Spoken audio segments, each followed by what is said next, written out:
नमस्कार प्रणाम। हम हैं आप सबके अमित कश्यप तोताराम और आज हम फिर से आज सूरज जी से आपको लोगों जैसे बताया कि आज सूरज से मैं मिलने जा रहा हूं।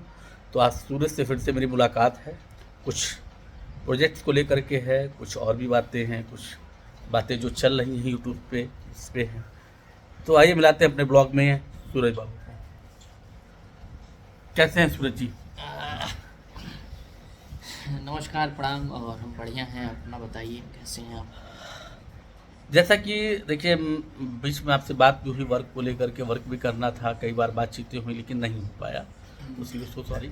और है क्या कि देखिए मैं भी जैसा चाहता हूं कि आप लोग फिर से एक हो जाइए। आपने भी प्रयास किया, इसमें दो राय नहीं है।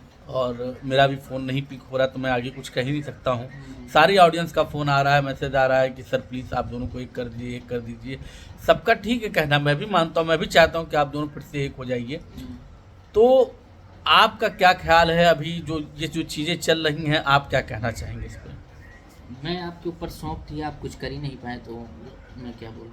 नहीं नहीं, मैं तो करना चाहूँगा। और देखिए अभी भी मैं बार बार हर बार मौका नहीं मौका देता नहीं दे हूँ। सकते, ये बात भी सही है। और रह गई बात, देखिए सारी ऑडियंस से मैं कहना चाहता हूँ कि फिर से प्रीति को आप लोग ऑब्जर्व कीजिए और प्रीति को बोलिए कि मुझसे बात करें। तो ऑडियंस सिर्फ हमको ही ले लेगी ना, नहीं तो भाई ले लिए, जिंदगी नहीं, खाइए देखिए किसी का। सूरज बाबू का एक चीज़ मैं मानूंगा, चाहे इस चीज़ के लिए कोई बुरा माने चाहे सही माने, या मुझे कुछ कहे, कोई कहेगा भी तो कोई दिक्कत नहीं है। हालांकि मैं ये चीज़ें सहूँगा भी नहीं, कोई कहेगा भी तो उसके पीछे भी जवाब है सब चीज़ों का।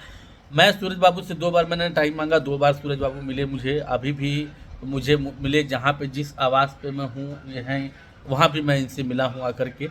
और रह गई बात, अब आप लोग पूछेंगे आवाज़ पे गए हैं तो फिर वहाँ पे जो वो गर्ल्स है उसका क्या है, वो कौन है, तो सो सॉरी मैं उस बारे में कुछ बता नहीं सकता हूँ क्योंकि ऑलरेडी यहाँ पे कोई है ही नहीं अभी प्रेजेंट में। उनका क्या मैटर है और उनकी पर्सनल जीवन में मुझे जाना भी नहीं है। हालांकि बस मैं इतना जानना चाहता हूँ कि आप अपनी बातों पे अभी भी मतलब अमल हैं, एकाग्र हैं कि मैं अभी भी कोशिश करूँ तो आप मेरा साथ देंगे? हाँ, एक बार बोला, 2 बार भी बोल दिया, आपकी बारी भी, लेकिन अब होगा तो फिर नहीं बोलेंगे। तो अभी मैं सारी ऑडियंस से ये रिक्वेस्ट करूंगा कि प्लीज़ जिस तरीके से आप लोग एक शख्स को गलत ठहरा रहे उस तरीके से, ठीक है अनबन होती रहती है, दोनों में हो गई चीज़ें, हो गई, सभी का कर्तव्य है कि दोनों को एक साथ मिलाना। और प्रीति अगर तुमको भी कोई टेंशन है तो प्लीज़ जब तक कॉल नहीं उठाओगे तब तक मैं कैसे क्लियर करूँगा कि आपस में क्या हो जा रहा है। यहाँ तक कि आपको मैं बता दूँ सभी लोगों को कि मैं जो गाना आप लोगों से बोला था कि प्रीति के साथ ही करूँगा, कंपनी के दबाव पे कंपनी मेरी बात को नहीं माना, फिर भी मैंने एक गाना किसी और के साथ मैंने किया। लेकिन सबके कमेंट्स आए कि प्रीति के साथ होता तो अच्छा लगता, प्रीति के साथ, लेकिन प्रीति को फ़ोन उठाना चाहिए ना मेरा। प्रीति फ़ोन तो उठाए तब तो मैं कुछ कहूँ कि हाँ मैं भी चाहता हूँ प्रीति के साथ, इसलिए मैंने गानों को रोक दिया कि मैं शूट नहीं किया, करूँगा तो प्रीति के साथ करूँगा।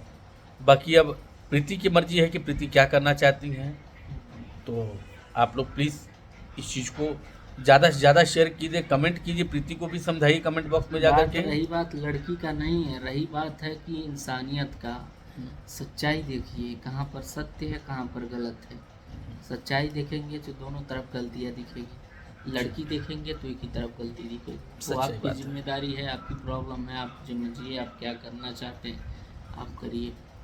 यानी ठीक बस। है, तो मैं यही कहना चाहूँगा कि सब लोग जैसे जिस तरीके से एकाग्र एक तरफ होकर बात कर रहे हैं तो वो मत कीजिए। सब लोग उसको भी समझाइए, प्रीति को भी समझाइए, क्योंकि जब तक दो पक्ष मिलेंगे नहीं, आमने सामने नहीं होंगे, तब तक नहीं होगा। प्रीति मैं फिर से कह रहा हूँ, तुम आओ मुंबई, मैं बैठता हूँ साथ में, मैं देखता हूँ क्या हो सकता है मुझसे। मैं बहुत बड़ा भूपत तो नहीं हूँ, बहुत बड़ा वो तो नहीं हूँ, लेकिन कोशिश करूँगा कि आप दोनों फिर से मिलें, फिर से अच्छे से रहें, साथ में काम करें, हम मुंबई के अंदर साथ में गाना शूट करें, ये मैं चाहता हूँ। बाकी आपकी मर्जी है, बार बार मुझे भी सबके सामने मतलब शर्मिंदा मत कीजिए। बाकी सूरज बाबू की बात है, दोबारा फिर से इन्होंने बोला, मुझे टाइम दिया, मुझसे मैं पर्सनली इनके घर पे आया मिलने के लिए, मिला भी और मिल कर के सारी बातें भी हुई, आगे प्रोजेक्ट को भी लेकर के हुई। मैं चाहता हूँ कि प्रीति आए तो बाकी के जो प्रोजेक्ट रुके हुए हैं वो शूट किया जाए, ताकि मैं भी मुंबई में बहुत ज़्यादा दिन नहीं रुकूँगा। अगर आप नहीं आती हैं तो शायद मुझे फिर से एक बार किसी के साथ करना पड़ेगा, या तो फिर छोड़ दूंगा गाने, क्या करूँगा फिर मैं।